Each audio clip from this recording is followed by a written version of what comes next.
ఇక్కడి నుంచి వెళితే ఒంటి మీద కట్టుకున్న బట్టలు తప్ప నువ్వు ఏమీ లేని దానివని పాపం నీ అమాయకపు మొగుడికి తెలియదే. నువ్వేమో నోటి మీద లెక్కలు వేస్తున్నావు. ఆ వెర్రి మొహానికి తెలియక ఏక మెడలు కట్టేస్తున్నారు. నిన్ను మాత్రం ఊరికే వదలరు. నీ పట్టాభిషేకం అట్టుంచి నిన్ను పీక్కు తింటారు. నువ్వు ఏమీ చేయలేవు. ఏం చేస్తావు? నువ్వు యువరానివే కాదు కదా. కానీ అది వీళ్ళందరికీ తెలియదు కదా. చెప్పాలా చెప్పొద్దా అని టెన్షన్తో చస్తావు. చెప్పలేక దాయలేక తల పీక్కుంటావు. అరే ఎందుకు అబద్ధం చెప్పి గోడలనయ్యానా అని నెత్తిని కొట్టుకుంటావు. ఆల్మోస్ట్ ఇక నీ బతుకు అయిపోయిందని నువ్వే ఫిక్స్ అయిపోతావు. చివరికి చెప్పాలా వద్దా అనే ప్రెషర్తోనే చస్తావో బతుకుతావో తెలీదు. ఇది నీకు జరగబోయేది. నీకే సవ్యంగా లేదు. నువ్వొచ్చి నాకు లెక్చర్లు ఇస్తున్నావు. అసలు నీకంత సీనుందా? ఏంటి ఆ చూపు? ఓ కౌంటర్ లేదు కదా. ఎన్కౌంటర్ అయిపోయావు కదా. పోవే పో. పెద్ద చెప్పడానికి వచ్చింది.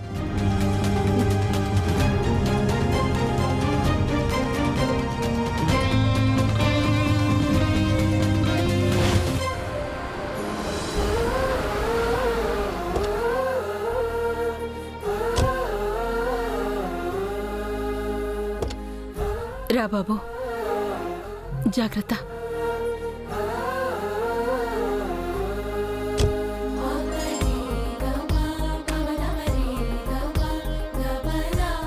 ఏంటి చందు సడన్ గా గుడికి తీసుకొచ్చావు?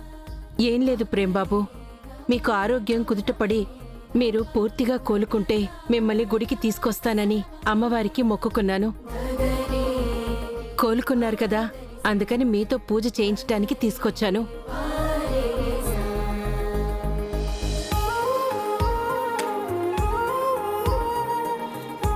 ఈ అబ్బాయి చామంతి భర్త కదా.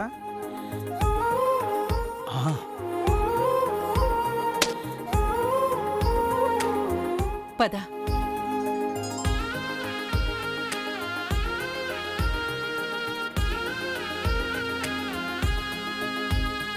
నమస్కారం పంతులు గారు. నమస్కారం అమ్మా. అర్చన చెయ్యాలా? అవును పంతులు గారు, ప్రేమ్బాబు పేరు మీద అర్చన చేయించండి.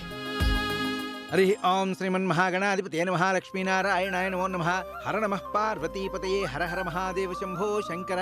ఆపదామ భర్తారం దాతారం సర్వసంపదాం లోకాభిరామం శ్రీరామం భూయో భూయో నమామ్యహం. తీసుకోండమ్మా.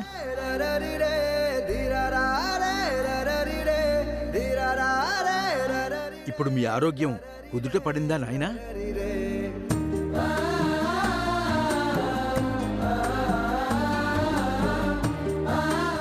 నా ఆరోగ్యం గురించి మీకెలా తెలుసు పంతులు గారు? మీకు తెలీదా బాబు? మీరు ప్రాణాపాయ స్థితిలో ఆసుపత్రిలో ఉన్నారని చామంతి అమ్మవారికి దీర్ఘసుమంగళి వ్రతం చేసింది.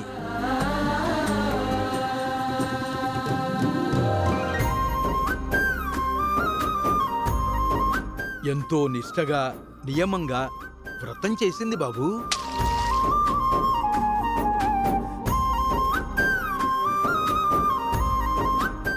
దేవుడు బొట్టు పెట్టింది.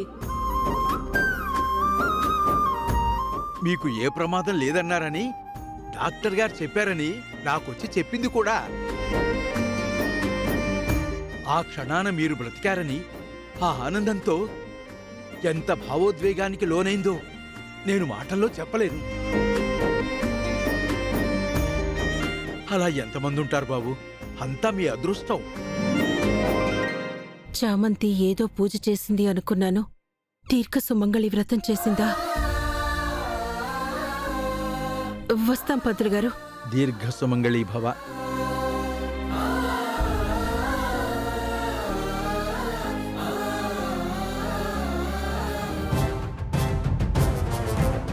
చామంతి, గుడికెళ్ళి అప్పుడే వచ్చేసావా అత్త? నువ్వు ప్రేమ్బాబు ఆసుపత్రిలో ఉన్నప్పుడు గుడికి వెళ్ళి ఏం చేసొచ్చావు చామంతి?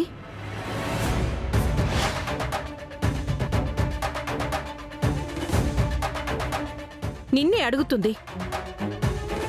చెప్పు. ఏం చెప్పనత్తా? ప్రేంబాబుకి ఏం కాకూడదని పూజ చేశాను. నువ్వు చేసింది దీర్ఘ సుమంగళి వ్రతం.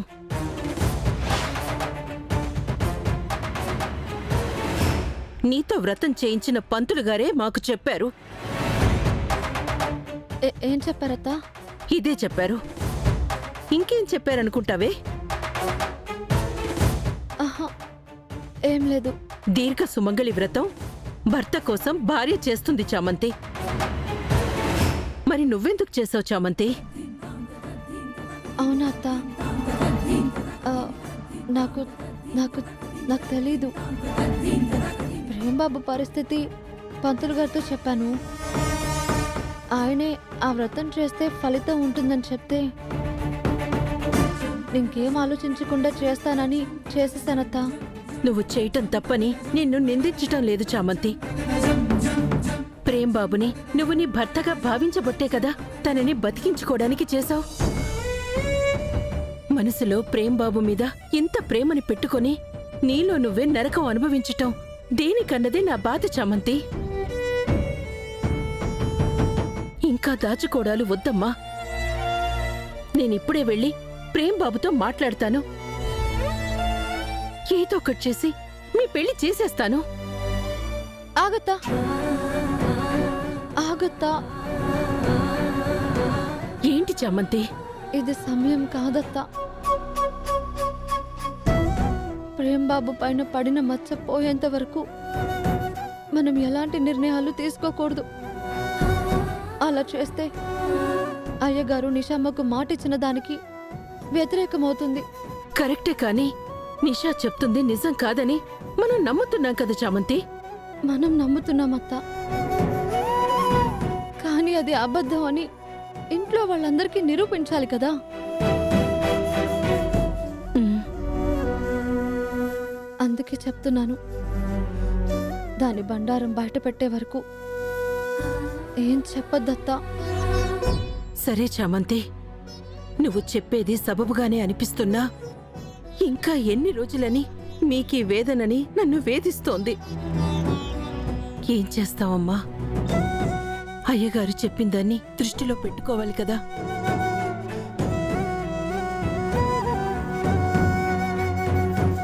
నన్ను క్షమించత్తా. ప్రేంబాబు ఏ తప్పు చేయలేదని నిరూపించాకే చెబుతానని నా మాంగళ్యం మీద ఒట్టు పెట్టుకున్నాను.